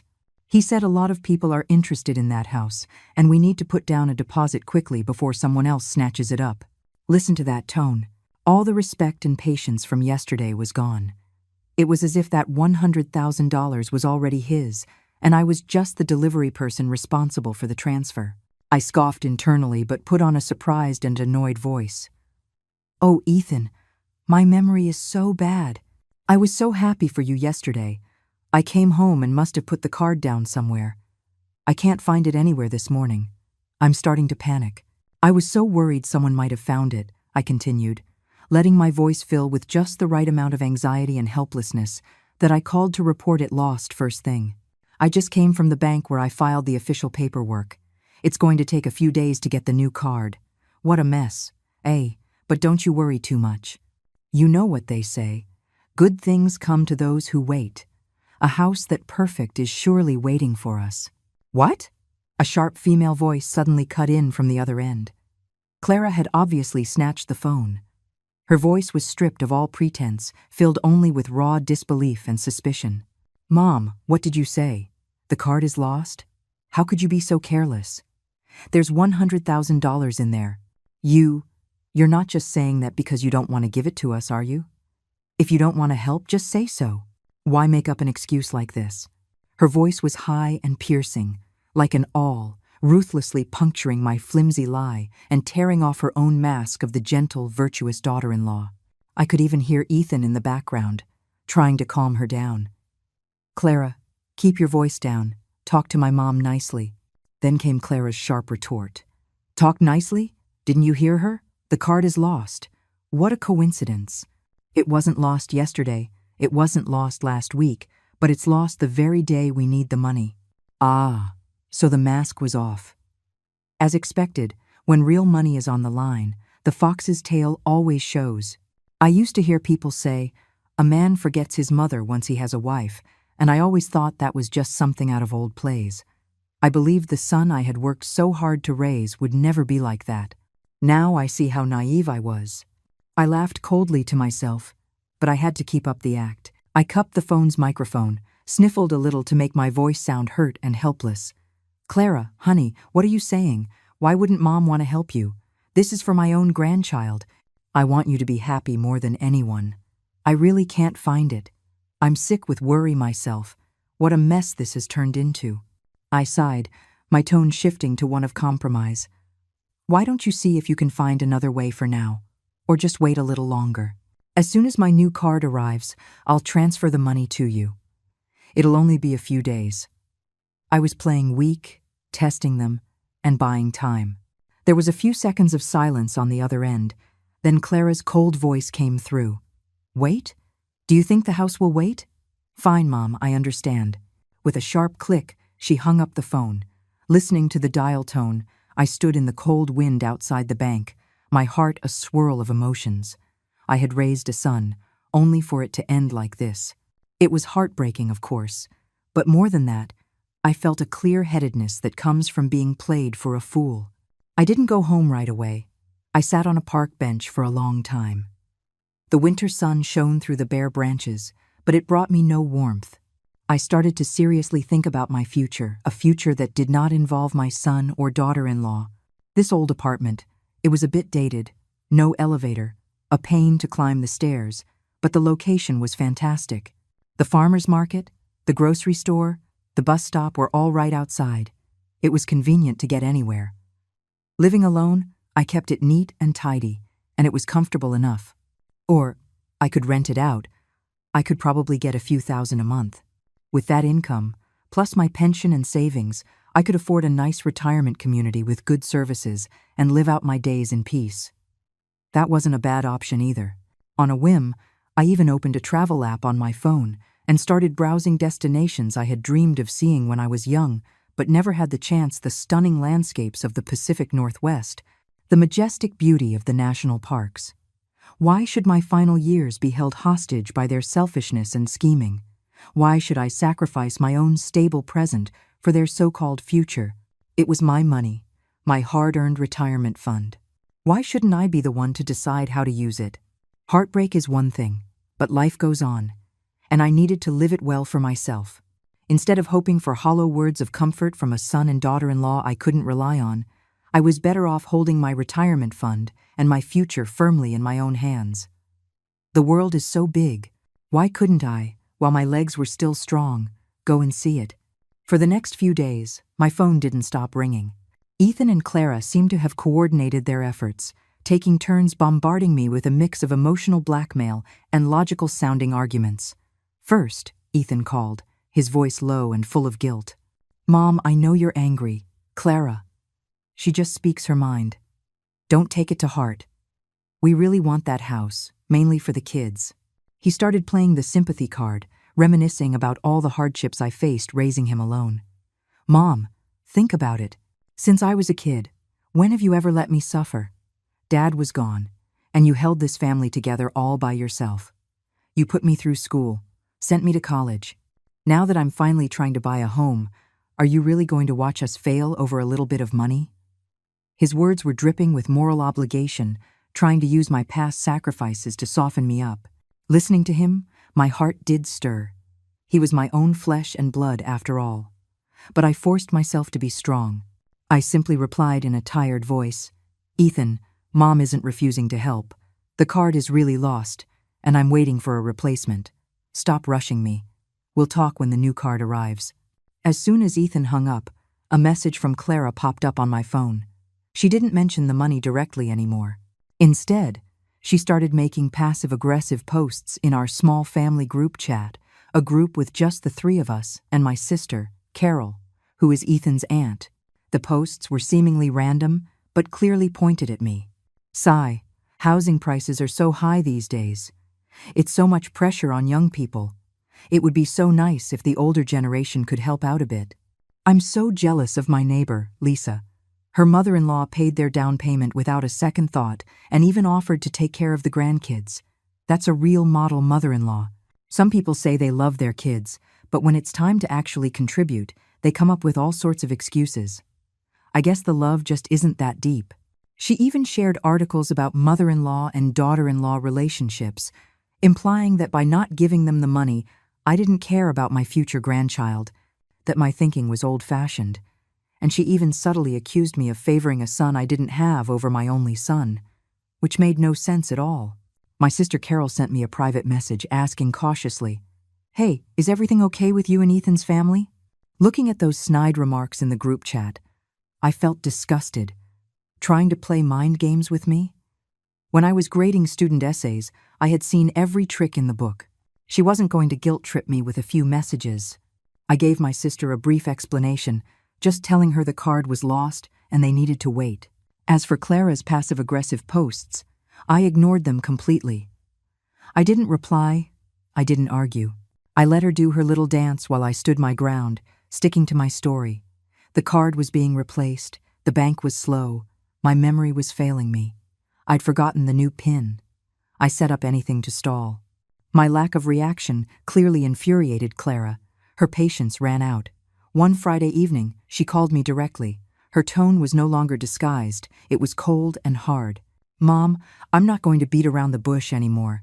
Just give me a straight answer. This $100,000, are you giving it to us or not? If you're not, we'll figure something else out. That house won't wait forever. I don't want it to end with you not giving us the money, us not getting the house, and you still looking like the good guy while we look incompetent." That was basically a declaration of war. I took a deep breath, walked to the window, and looked out at the city lights. The night was thick and dark, like ink that wouldn't dissolve. Fine. The time had come. It was time to end this charade. I spoke into the phone, my voice incredibly calm, but each word was laced with ice. "Clara, it's not that Mom won't give it to you. It's just..." That day at the dinner table, when I asked where I would live, that look in your eyes, your reaction, it made me feel very uneasy. And Ethan, he just mumbled and looked away. All my life, I've had nothing to rely on but my son. This $100,000 is almost everything I have. It's my retirement fund. If I give this money to you, what happens to me when I'm old? What happens if I get sick? My voice was quiet but carried an undeniable force that cut straight to the heart of the matter. If you two never had any intention of saving a spot for me, if you never planned on caring for your own mother, then why should I give you everything I have, my entire retirement fund, to help you achieve your so-called happy life, only to end up old, alone, and miserable myself? The other end of the line went dead silent. I could hear Clara's ragged breathing, like a trapped animal. After a long moment, just when I thought she would hang up, her voice came through, shrill and hysterical. "Fine, Eleanor. Now I see what you've been planning all along. You were just waiting for this. After all this, you just don't want to give us the money. You're selfish. Fine. Ethan, did you hear that? This is how your mother treats us." Her voice suddenly turned towards someone beside her, full of rage and tears. "We don't want the money. Who needs it? We'll figure it out ourselves. And from now on, don't you ever expect us to take care of you when you're old." Click. The phone was slammed down, the loud noise echoing in my ear. So the masks were finally off. As long as their core interests weren't threatened, they could play the part of a loving family. The moment they realized the money might not be coming, they immediately turned hostile, not even bothering to maintain a shred of respect. Good. It was better to see their true colors now than to be thrown into a forgotten corner of a nursing home when I'm old and sick. I turned off my phone and sat down on the sofa. The night outside had grown darker, but my heart felt strangely calm. After she hung up, the house returned to silence. I leaned back on the sofa, closed my eyes, and let out a long, deep sigh of relief. What was bound to happen had happened. Getting it all out in the open was better than continuing to act in a play that was exhausting us all. I just never expected their retaliation, or rather, Clara's retaliation, to be so swift, so vicious, and so utterly ruthless. The next morning, while I was watering the plants on my balcony, my sister, Carol, called. Her voice was hesitant and troubled. "Eleanor, did you and Ethan have a big fight?" My heart sank. I had a bad feeling. "What is it? Did Clara say something again?" "Well," my sister sighed, she's posting in the extended family group chat, the big one with all the aunts and uncles and cousins. She's telling everyone her side of the story, making herself sound so pitiful. Her side? What is she saying?" I frowned. "She's saying that your thinking is too old-fashioned, that you're unwilling to support your son in buying a better home. She said that when you went to see the house, you made it clear you didn't want to live with them, that you looked down on her as a daughter-in-law. She also said you think she's not good enough for Ethan, and you're deliberately holding the money back to stop them from buying that house." My sister's voice got quieter. She says all she wants is to be a good daughter-in-law and work hard for her family, but you're misunderstanding and deliberately making things difficult for her. Now, all the relatives in the group who don't know the full story are talking. Some are saying you're too stubborn. Others say you don't care about your son, and some are even saying you probably just don't like her. I was so stunned I almost laughed out loud. What a performance. What a master of twisting the truth and stirring up trouble. She had managed to distort the whole situation, turning my reasonable concerns into disdain, my attempt to clarify my future living arrangements into a personal attack, and my legitimate act of protecting my retirement savings into being old-fashioned and disliking her. She painted herself as the perfect victim, a devoted daughter-in-law rejected by a cruel mother-in-law, a hard-working wife unsupported by her elders. With her acting skills and storytelling ability, she could have been a Hollywood screenwriter. So, when you can't win the argument, you run and tattle, using public opinion as a weapon. What a tactic. And the relatives. I barely hear from most of these so-called relatives, but now they were all popping up to act as champions of justice. They were probably just enjoying the drama, or had been completely fooled by Clara's tearful performance. So many family members are only there for the good times and disappear when things get tough. Listening to my sister relay all their concerns and advice, I just felt tired. Explaining things to people who thrive on gossip and jump to conclusions is pointless. You offer one explanation, and they'll imagine 10 different stories. I just calmly told my sister over the phone, "Carol, every family has its own problems. The money is mine, I earned it, and I know how I'm going to use it. As for what other people say, just let it go in one ear and out the other." After hanging up, I muted the notifications for that toxic family group chat. Out of sight, out of mind. But I knew Clara wouldn't stop there. Public pressure was just the first step. Sure enough, she started pushing, or rather, forcing Ethan to come and confront me. That night, just as I was getting ready for bed, I heard a loud banging on my front door. It was Ethan's voice, slurred with alcohol, shouting, "Mom, open the door, let me in. Mom, what do you want from me? Are you really going to disown your own son over $100,000? You're not opening the door? Fine. I'll just stand here and shout, let all the neighbors hear. Let them all see how you treat your own son." His voice was loud, piercing the quiet night. I could hear my next-door neighbor opening their door to peek out, and I could faintly hear people talking downstairs. I stood behind my door, my body cold, my heart squeezed tight by an invisible hand, the pain making it hard to breathe. Disappointment washed over me like a tidal wave. This was the son I had worked so hard to raise, now being used as a weapon by his wife, showing up drunk at my doorstep, trying to force my hand in the most shameful way possible. Through the thick security door, my voice trembled with heartbreak, but my tone was firm. "Ethan, you need to sober up. Right now, what's more important, the money or your mother? You think about that.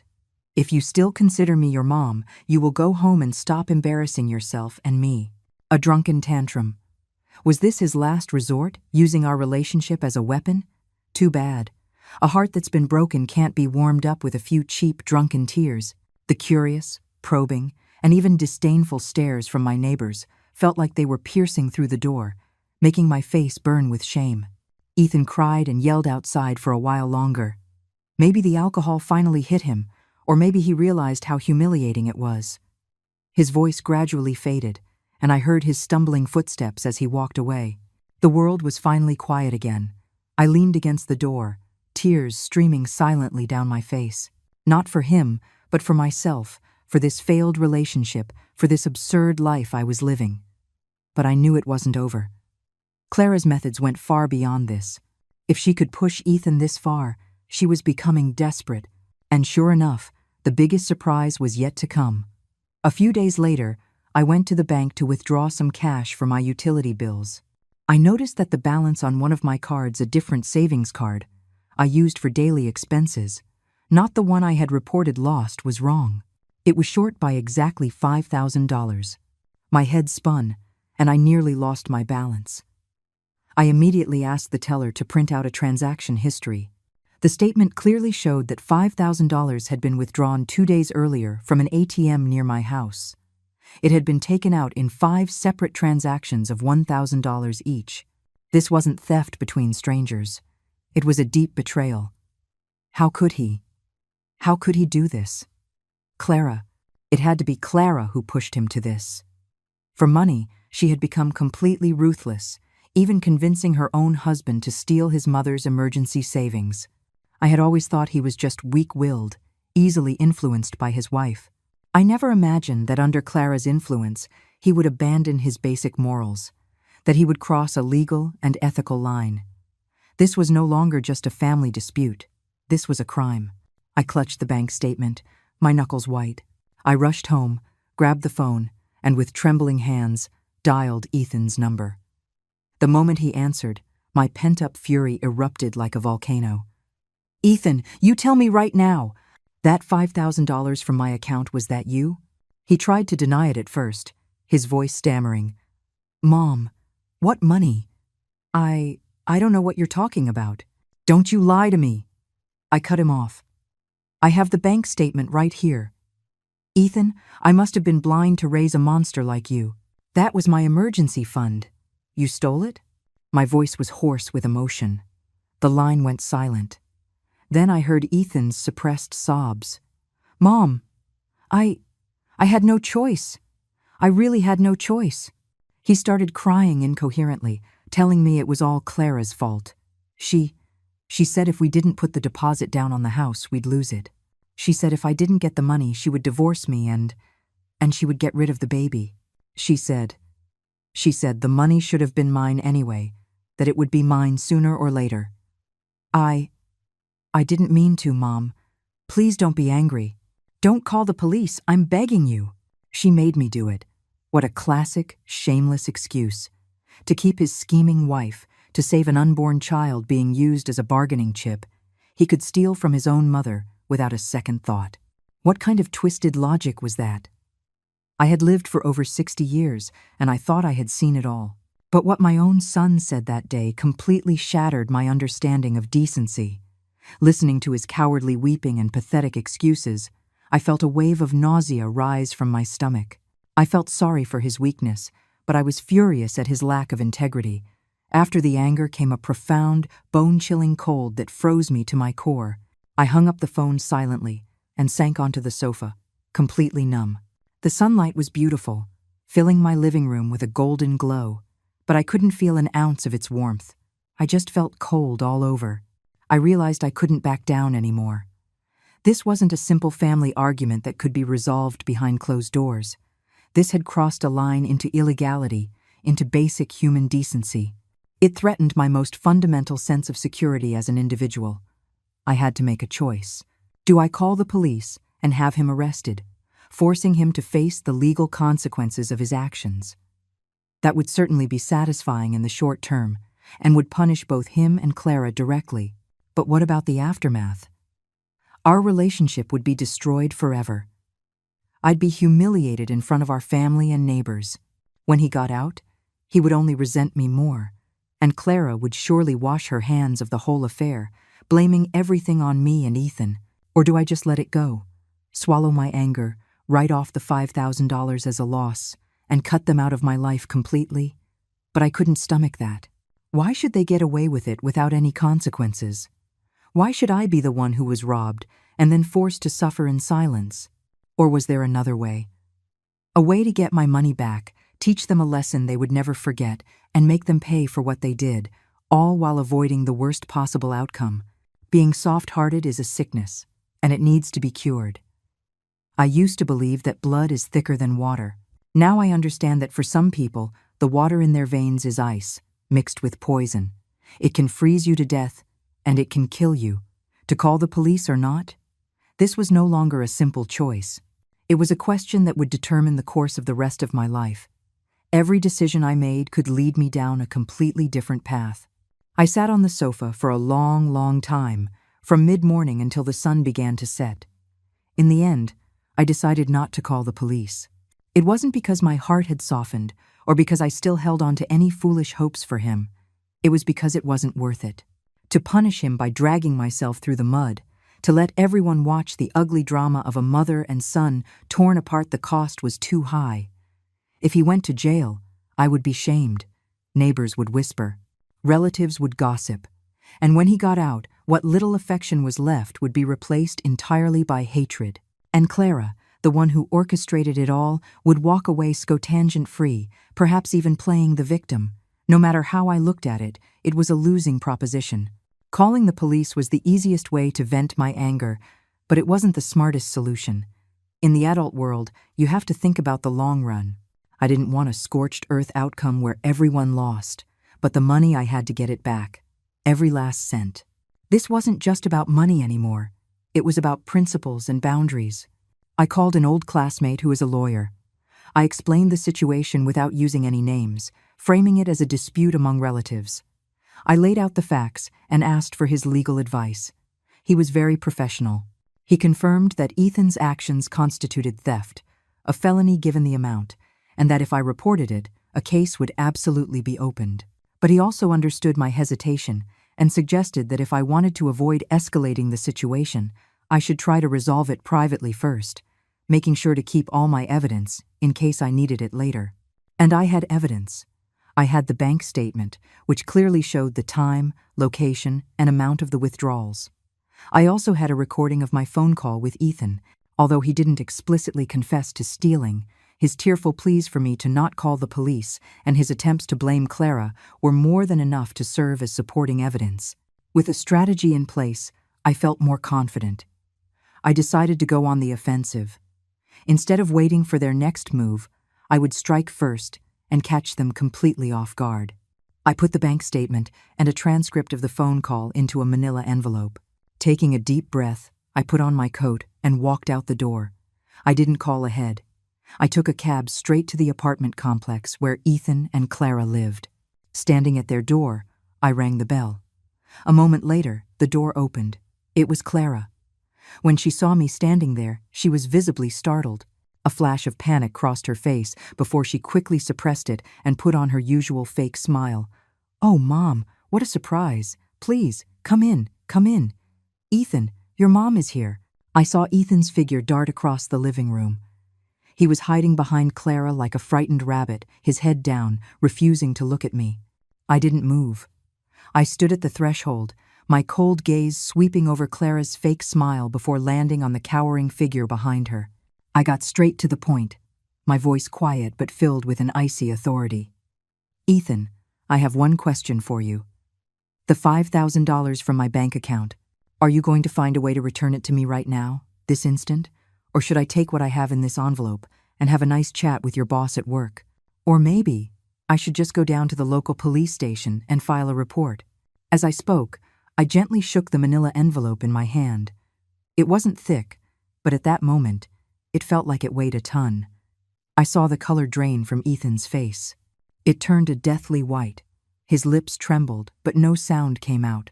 And Clara, who had been trying to remain composed, saw her fake smile freeze on her face. Her eyes were filled with a mixture of suspicion and a dawning, undeniable panic. She stared at the envelope in my hand, as if trying to see through the paper. When the gloves are off, there's no need for politeness. With people like them, who bully the weak and only back down when faced with a greater force, you have to go straight for the throat. I had the proof. Let's see them try to act their way out of this one. Clara reacted faster than Ethan. She took a step forward, trying to smooth things over, her smile now more like a grimace. Mom, what's all this? Let's just talk about this calmly. There must be some kind of misunderstanding. I'm talking to my son about the money. You stay out of it, I interrupted her sharply, my eyes like daggers, cutting her off mid-sentence. My gaze locked back onto Ethan. My tone was firm, leaving no room for negotiation. I'm giving you 1 day. By this time tomorrow, that $5,000 needs to be back in my bank account. Every single cent. If it's not, you can figure out what happens next. I took a step closer, right up to the doorframe, staring into his evasive eyes. And don't think I won't do it. Even a cornered rabbit will bite back, let alone an old woman whose own son stole her emergency savings. Right now, I have nothing left to lose. Ethan was shaking from head to toe. He looked at my cold face, then instinctively glanced back at Clara, whose expression was a mixture of fury and fear. Finally, as if all the strength had been drained from him, he hung his head in defeat. His voice was as thin as a thread, but perfectly clear. Okay, Mom, I understand. I'll pay it back. Standing next to him, Clara's chest heaved with rage. Her face turned purple, her fists clenched so tight her nails were digging into her palms. But in the end, she didn't dare say another word. Some people are just bullies. You give them an inch, and they'll take a mile. It's only when you're tougher than they are, when you show your teeth and your boundaries, when you make them feel real pain, that they learn what respect is. The next afternoon, just after 3 o'clock, I received a text message from my bank. Your account ending in has received a deposit of $5,000 and 0 cents at 3:03 p.m. today. Looking at the numbers, I felt no joy, only a deep, bone-weary sadness. How did they come up with the money? Did Clara dip into her own secret savings? Did Ethan have to humiliate himself by borrowing from friends? I didn't know, and I didn't want to know. I was sure there had been a massive fight in their home, but that was no longer my problem. The outcome was good, the money was back. But my heart could never go back to the way it was. This whole ordeal was like a mirror, forcing me to see the cold, complicated truth of human nature and shattering any remaining illusions I had about my son. I couldn't continue living like this. I had to make better, more reliable plans for my future. That same evening, I called a real estate agent I knew. Lisa, I need you to list my old apartment. If the price is right, I want to sell it. Eleanor, are you thinking of upgrading to a bigger place? She asked, surprised. No, I shook my head, my voice calm and firm. I want to downsize. Something smaller, newer, with an elevator. I already had a clear plan. Selling my old apartment at the current market rate would probably get me a little over $150,000. Combined with my existing savings minus the $100,000 they almost tricked me out of it, was more than enough to buy a small 2-bedroom condo in a new building not far from my sister's place. The neighborhood was nice, transportation was convenient, and most importantly, being close to my sister meant we could look out for each other. We would have company. The rest of the money, I would put some in a high-yield savings account and invest some in low-risk mutual funds, ensuring I would have a worry-free retirement. With money in the bank, my heart was at peace. The money was back, but a part of my heart felt hollowed out, never to return.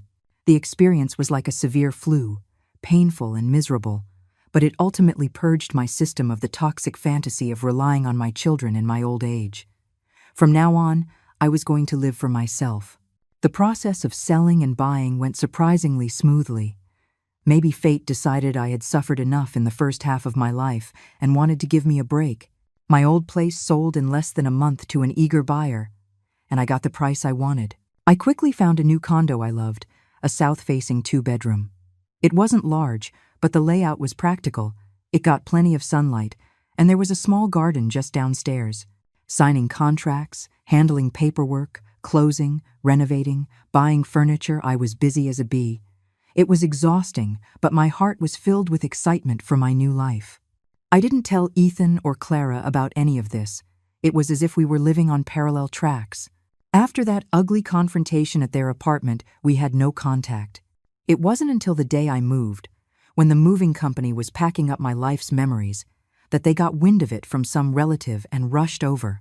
Seeing the empty rooms, with only some old junk to be thrown out and boxes ready to go, Clara was completely stunned.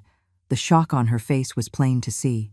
Ethan just looked at me blankly, his mouth open as if he wanted to ask something but didn't know how. I looked at them, and to my surprise, I felt nothing but a mild amusement. I smiled, my tone as casual as if I were talking about the weather. That's right, I sold it. I'm getting older, and I can't handle the stairs anymore. I bought a smaller condo with an elevator near Carol's place. The neighborhood is nice, and it's more convenient. I paused, looking at their still shocked faces, and added, "From now on, let's just live our own separate lives. You wanted freedom, a life without an old woman getting in your way, and I'm giving it to you. I want a peaceful retirement, without worrying about your drama, and I'm getting it for myself." They probably thought that no matter how much trouble they caused, I, their mother, would eventually give in. They must have believed this apartment, along with all my savings, was already theirs for the taking. They never expected me to pull the rug out from under them, to just change the game entirely. I'm not playing with you anymore. I'm on my own team now, living my own beautiful life. How does that make you feel? Clara's face turned ugly. She looked like a cat whose tail had just been stepped on. She shrieked, "Mom, how could you do this? How could you sell the house without even talking to us?" This house was supposed to be Ethan's one day. I had to laugh at that. Even now, all she could think about was my property. The nerve of this woman was unbelievable. My smile vanished, and my eyes turned cold as I looked at her. "Clara, let me remind you of a few things," I said, each word deliberate. "First, this apartment was given to me by my employer before your father-in-law and I were married. It is legally my premarital property. After he passed away, I was the one who paid off the mortgage, all by myself. The deed has one name on it, from start to finish: Eleanor Johnson. Second, as the sole legal owner of this property, I can sell it, I can give it away, I can do whatever I want with it. Since when did a daughter-in-law get the right to question my decisions?" My voice wasn't loud, but it was filled with an authority that left no room for argument. Clara was speechless, her face turning a deep shade of red. I ignored her and turned to Ethan, who was still looking at the floor like a scolded child. A sharp pain shot through my heart, but my words were harsh. "Ethan, look at me." He flinched, then slowly raised his head, unable to meet my eyes. "I'm asking you," I said, "what did your father tell you on his deathbed? He held your hand and he made you promise. He told you to study hard, to be successful, and to take care of me. And what have you done? For a woman who only cares about money, you stole your own mother's emergency savings. You've forced me to sell the home I've lived in for decades. Tell me, have you done right by your dead father?" Ethan's face flushed, then went pale. His lips trembled, his eyes welled up with tears, and he finally bowed his head in shame, his shoulders shaking with silent sobs. "The law is written in black and white. It's my house, and I decide what to do with it. You want to inherit it? Fine, wait until I'm gone. And that's only if you still have the right and the nerve to claim it." Seeing that her dream of getting the house was completely shattered, Clara's eyes darted around, and she instantly switched tactics. She put on a tearful expression, even managing to squeeze out a few crocodile tears, and her voice choked as she played the sympathy card. "Mom, I know we were wrong. We're so sorry. Please don't be angry. Please don't leave. We promise we'll take good care of you from now on. We'll treat you like my own mother." She even tugged on Ethan's arm. "Ethan, hurry up and apologize to your mom. Beg her not to go." Watching her pathetic and laughable performance, I just felt sick. Crocodile tears? Save it. I cut her off coldly. It's too late. My voice was calm but held a finality that was as sharp as a blade. "Clara, a heart doesn't turn cold in a day. Trust, once broken, is like a shattered mirror. You can try to piece it back together, but it will never be the same. When you two were scheming for my money, you should have known this day would come." I ignored them and turned to the movers who were waiting for instructions. "Gentlemen, please go ahead and take these boxes down. Be careful." Ethan instinctively moved to help, muttering, "Mom, let me." I shot him a freezing look that stopped him in his tracks. "I don't need your help. I can do it myself." Those words weren't just about the boxes, they were a declaration of the new boundary between us. "Sorry, but my pharmacy for regret is permanently closed. You planted the seeds, now you can taste the bitter fruit." After moving into my new home, a new chapter of my life began. The condo wasn't large, but it was bright and had a wonderful view. The elevator made coming and going easy, and I no longer had to worry about my knees hurting on the stairs. The community was lovely, with plenty of trees and a small central garden. My sister Carol lived in the next building, and we saw each other almost every day. We would go grocery shopping together, try out new recipes, and in the evenings, we'd join the other ladies in the community square for some line dancing. On weekends, we would gather a few old friends and go for a hike in the nearby hills or just chat over tea at a cafe. I also signed up for a calligraphy class at a local senior center, which met twice a week. I had always loved to write and draw when I was younger, but life got in the way. Now, I could finally return to my passion. Practicing my calligraphy, reading books, my days were peaceful and fulfilling. That $100,000 I had originally planned to give them, I didn't just put it back in the bank. I used it to book myself a 15-day luxury tour of Europe, the romance of France, the stunning lakes and mountains of Switzerland, the ancient history of Italy, all the places I had only ever seen on television, I was going to see with my own eyes. The night before I left, I packed my bags, took a photo of my plane ticket and passport, and posted it on social media. The caption read, "The world is a big place, and I want to see it." For the first half of my life, I lived for others. Starting today, I'm going to live the second half for myself. Ciao, Europe. I made the post visible only to a few close friends, my sister, and of course to Ethan and Clara. I wanted them to see. I wanted them to know that the money they had schemed and fought so hard to get from me was now funding my dreams and my happiness. I wonder what they thought when they saw the photos of me smiling brightly under the Eiffel Tower or strolling through the streets of Rome. All I know is, it felt good. It felt like vindication.